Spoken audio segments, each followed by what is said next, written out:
My biggest concern about the expected reform of the laws on privacy is consumer understanding.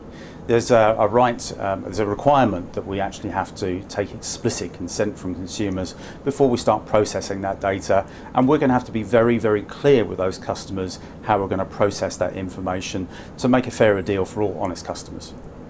My biggest concern is that because there is a lack of detail around some of the aspects of the way that insurers are able to share data to prevent and detect manage fraud, that the good progress that we've made in recent years will be set back slightly as insurers become naturally risk averse. They'll be worried about the consequences of getting this wrong, and there will be a need to put in place mechanisms to ensure that there is good governance around, which is perfectly proper, but some of the good practice that we've built up may be set back slightly.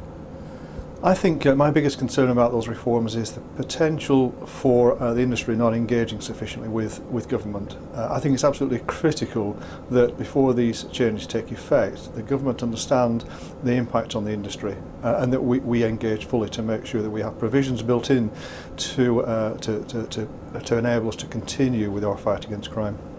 The gravest concern I have is that it undoes the work that we've put in place over the last several years in terms of collaboratively sharing fraud data in the industry. But looking at it, at the moment, I haven't really got a concern about that. I think that we're still going to be in a position to do it, but we've just got to make sure that we've got a voice and that we're lobbying government to hear our voice, basically. Okay, I would say there's sort of twofold, both to the insurer and to the consumer.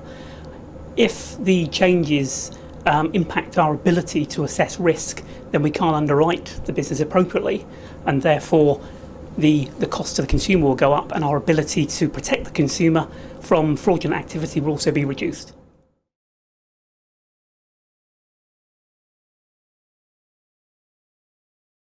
The industry is generally very well prepared for the proposed changes to data privacy rules.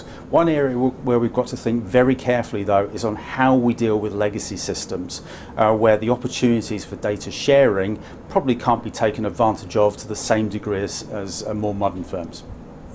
I think the insurance industry still needs to do some work around it. I know that it's certainly alive to the issues that have been raised by what's come out of Europe and the early drafting, which I think would have had a very significant negative impact on the way that the insurance industry tackles and manages fraud. I think the insurance industry, with the assistance of government, has done things very effectively to lobby government. So I think that things are moving in the right direction, but as I say, there is still a lack of detail around some of the legislation which needs to be worked on.